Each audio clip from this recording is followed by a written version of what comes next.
Bismillahirrahmanirrahim. Assalamualaikum warahmatullahi wabarakatuh. Alhamdulillah wassalatu wassalamu ala Rasulillah wa ala alihi wa sahbihi wa mawalah. Rabbi syrah li sadri wa yassir li amri wa hlul 'uqdatam min lisani yafqahu qawli. Rabbi zidni ilma warzuqni fahma.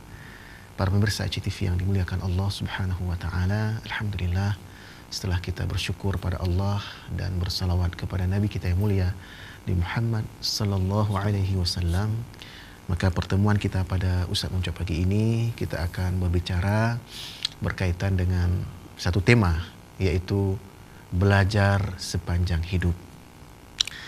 Bersama kita sudah hadir salah seorang narasumber yang sudah biasa ya di layar televisi kita. Beliau adalah Ustaz Rizal Fahmi ST ya. Nah, kita akan mengangkat tema ini, belajar sepanjang hidup, karena kita masalah belajar ini sudah biasa sebenarnya, dibiasakan sejak kita masih TK sampai perguruan tinggi. Tapi banyak orang yang setelah menempuh pendidikan selesai di satu lembaga pendidikan, ya katakanlah misalnya dia sudah tamat SMA misalnya, atau tamat perguruan tinggi S1, dia sudah tidak lagi belajar ya. Atau dia malah sudah S2, S3, sudah jadi profesor, dia sudah berhenti belajar. Padahal sebenarnya belajar ini ada tugas sepanjang hidup ya, seperti yang disebut di dalam satu ungkapan, disebut bahwa utlubul ilma minal mahdi ilal lahad ya. Tutuplah ilmu dari sejak ayunan sampai ke liang lahat. Nah, bagaimana Ustaz melihat keharusan belajar sepanjang hidup ini, Ustaz? Tafadhal. Baik. Bismillahirrahmanirrahim. Assalamualaikum warahmatullahi wabarakatuh. Waalaikumsalam warahmatullahi wabarakatuh. Alhamdulillah. Allahumma salli wa sallim ala Muhammad wa ala alihi wa sahbihi ajma'in. Rabbi syrah li sadri wa yassir li amri wa hlul 'uqdatam min lisani yafqahu qawli. Rabbi zidni ilman warzuqni fahman. Syukur alhamdulillah para pemirsa setia ICTV yang dirahmati Allah dimanapun Anda berada. Pada kesempatan minggu pagi ini kita membahas satu tema yang yang sangat menarik ya, menurut saya, belajar sepanjang hidup atau sepanjang hayat. Mengapa tema ini menarik? Karena akhir-akhir ini banyak sekali persoalan yang dihadapi oleh kaum muslimin. Baik persoalan pribadi, keluarga, maupun persoalan mengurus masyarakat dan negara yang tentu sangat-sangat membutuhkan ilmu. Betul sekali. Mengapa terjadi berbagai problem yang seakan tak ada habisnya dan tidak selesai-selesai karena kurang ilmu. Begitu.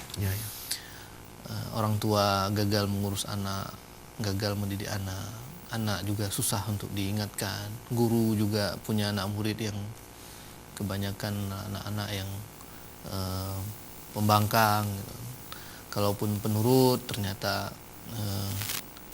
hal-hal lain atau kegiatan aktivitas pergaulannya juga jauh dari apa yang diajarkan oleh agama. Begitu juga dengan masyarakat yang lebih suka menyelesaikan berbagai problem kehidupan itu dengan fisik seperti itu. Jadi sedikit-sedikit ribut, sedikit-sedikit maunya berantem. Jadi seakan persoalan yang ada itu hanya bisa selesai dengan adu jotos, dengan fisik.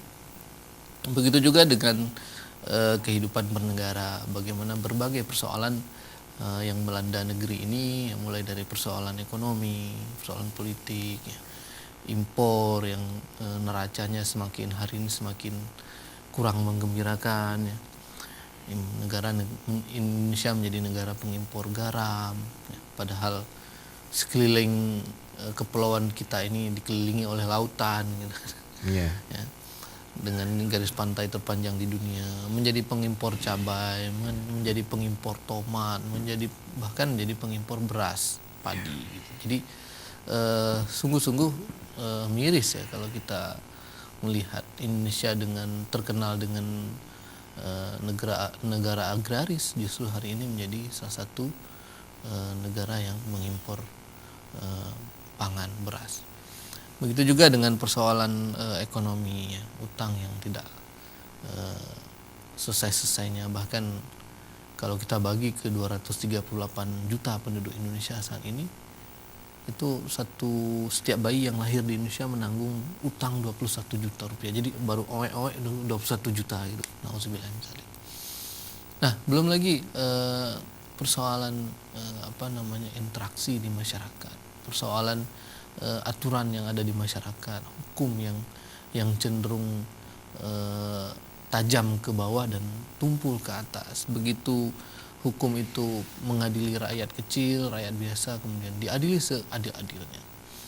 Tapi begitu itu melanda atau menimpa orang-orang kaya atau orang-orang yang berada, bahkan pejabat atau masih saudara dari pejabat, maka hukum ini cenderung tumpul. Ya, ini terjadi di berbagai tempat hari ini. Oleh karenanya kaum muslimin, para pemirsa Aceh TV yang dirahmati Allah SWT, menjadi penting bagi kita untuk kemudian senantiasa belajar. Nah, belajar dalam artian apa? Belajar bukan hanya mempelajari ilmu yang bersifat duniawi, ya, ilmu sains tadi dikatakan, ya, mulai dari sekolah dasar sampai ke perguruan tinggi, ya, bahkan ada yang sampai S3, bahkan ada yang menjadi profesor. Ya. Tapi terkadang yang profesor juga tidak mampu memecahkan problema masyarakat. Ya, taruhlah problema yang semakin hari ini semakin membesar nih. Bahkan mereka sudah mulai meminta haknya gitu, kaum LGBT ini. Ya. Bahkan di beberapa kota itu, di Bekasi beberapa waktu lalu itu disurvei, ternyata lebih dari 70% HIV AIDS menular itu melalui hubungan seks sejenis. Jadi kaum LGBT, kaum gay ini. Jadi seakan kehidupan kita hari ini adalah kehidupan yang nafsi-nafsi, sendiri-sendiri gitu. Ya, mau sekolah juga mikir-mikir dulu duitnya. Para orang tua juga berpikir 1000 kali dulu, ini sanggup nggak sekolahin anak sampai perguruan tinggi. Jangan-jangan nih baru semester 1, tingkat 1, tingkat 2 udah nggak sanggup lagi, kemudian terpaksa pulang kampung.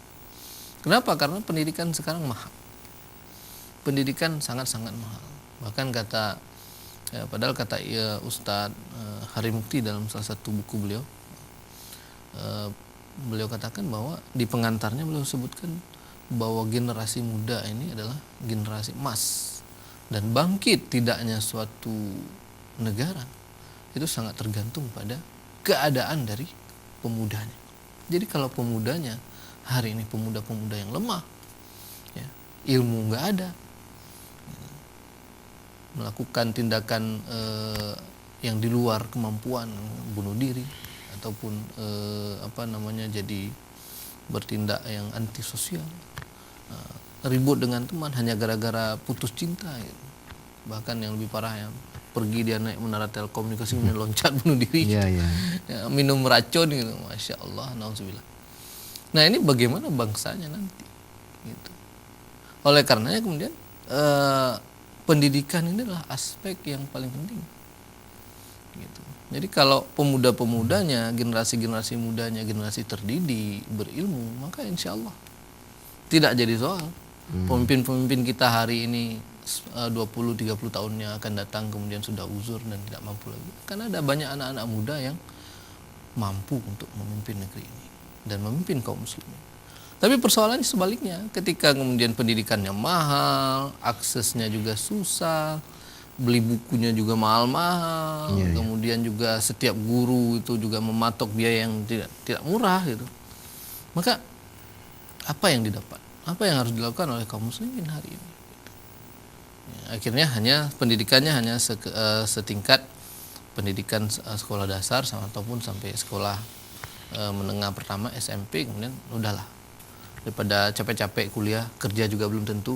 Lebih baik ikut bapak, lebih baik ikut mama, bantu mama untuk bekerja gitu, ke sawah. Baik, saya juga akan memberikan satu gambaran bagi kita semua bahwa sebenarnya belajar ini kan tidak mesti di lembaga-lembaga formal, ya, lembaga pendidikan formal. Kita juga bisa belajar di pengalaman, ya kan? Pengalaman orang lain, gitu kan. Dan menariknya kalau dalam kisah Nabi Musa alaihissalam itu kan beliau tidak hanya belajar agama gitu, tapi juga belajar kehidupan, gitu kan. Belajar ilmu kehidupan dari seorang hamba Allah yang bernama Khidir. Nah, jadi dari Khidir beliau belajar kesabaran. Padahal Nabi Musa ini dikenal sebagai Nabi Ulul Azmi, jadi kesabaran luar biasa, keteguhan luar biasa.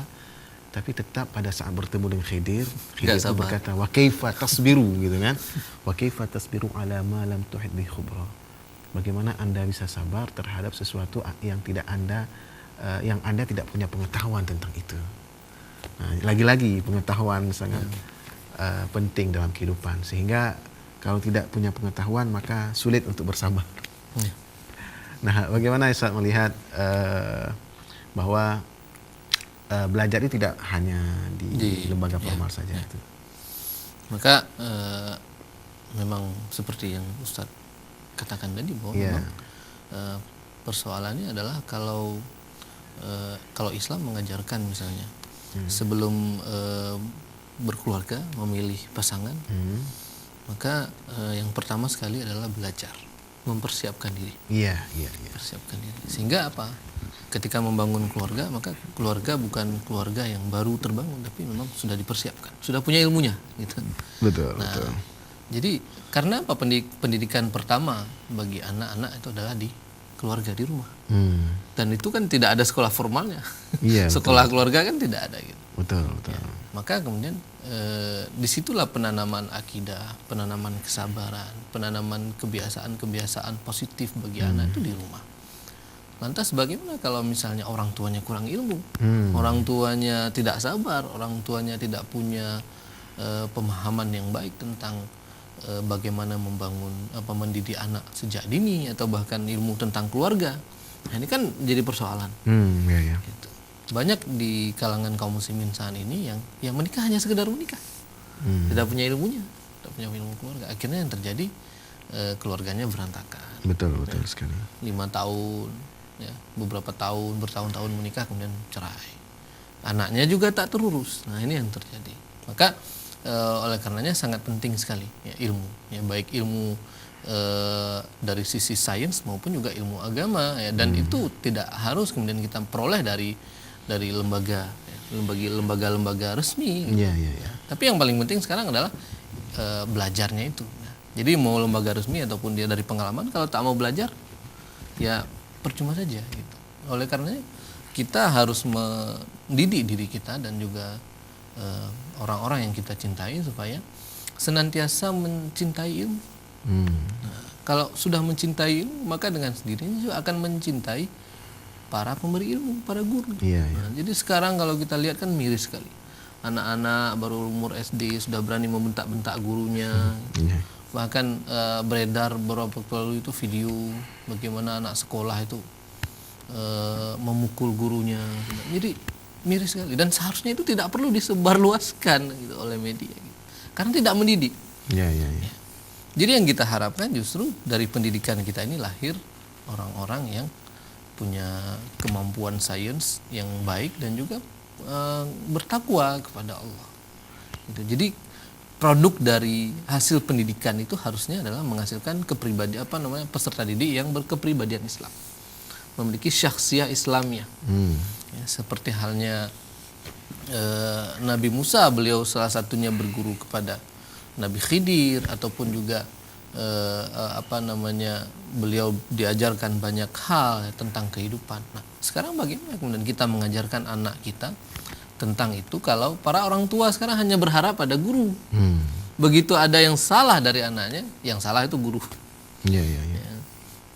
Begitu nanti gurunya tegas sedikit terhadap anaknya, sudah diadukan ke polisi, dibilang gurunya melakukan tindak kekerasan. Jadi ini kan serba salah sekarang pendidikan kita. Di satu sisi orang tua berharap anaknya jadi anak yang terdidik pintar dengan hanya menitipkan kepada para guru. Tapi di satu sisi orang tua juga tidak mau memahami bahwa pendidikan pertama bagi anak itu adalah di rumah. Jadi kalau salah itu salah guru. Nah, sekarang ya. Ustaz, banyak kita lihat orang-orang yang merasa dirinya pintar. Ya, karena dia merasa dirinya pintar, lalu dia tidak mau lagi belajar. Ya. Nah, ini kan problem juga, sehingga ada satu ungkapan dari seorang ulama tabi'in dulu, Sa'id bin Jubair, ya, yang dia mengatakan, la yazalu rajulu 'aliman ma ta'allama fa idza taraka ta'alluma wa dhanna annahu qad istaghna wa iktafa bima 'indahu fa huwa ajhalu ma yakun. Jadi seseorang itu senantiasa disebut berilmu jika dia terus belajar. Ya. Apabila dia berhenti belajar dan dia merasa cukup dengan ilmu yang dia miliki, maka ialah orang yang paling bodoh. Gitu. Nah, ini yang sebenarnya masih belum menyadarkan banyak orang hari ini. Mungkin karena dia sudah dapat gelar S3 mungkin, ya, jadi sudah profesor. besar, gitu. Ini tidak perlu lagi belajar pada guru-guru kecil. Seperti itu, Ustaz. Gimana tuh, Ustaz? Ya. Inilah yang disebut kalau di dalam bahasa motivasi itu rantai gajah. Rantai gajah, oke. Apa tuh maksudnya? Rantai gajah itu artinya gajah Afrika itu. Jadi ini kata pawang gajah. Gajah Afrika itu gajah yang paling liar dan paling sulit untuk dijinakkan. Nah, bagaimana cara menjinakkan ini gajah yang begitu powerful dan juga liar? Ya. Salah-salah kita yang tewas. Maka para pawang gajah kemudian merantai si gajah ini di pohon yang cukup besar, kakinya dirantai sebelah, tidak dua-duanya, sebelah. Sebelah kaki, kemudian ketika si gajah ini terbangun setelah dia mau melangkah, melarikan diri, ternyata terjatuh. Kenapa? Karena kakinya sebelah terikat di pohon yang sangat besar. Kemudian dia meraung-raung, melakukan upaya sekuat-kuatnya untuk melepaskan diri. Jatuh lagi, melangkah, jatuh lagi. Sampai suatu ketika, seminggu, 2 minggu, sebulan dibiarkan seperti itu. Tidak diberi makan, minum, dan juga kakinya terantai. Sampai akhirnya pada satu ketika dia tidak mau lagi melawan. Baik Ustaz. Nanti dilanjutkan masalah gajah dirantai setelah kita ikuti dulu pesan-pesan berikut ini.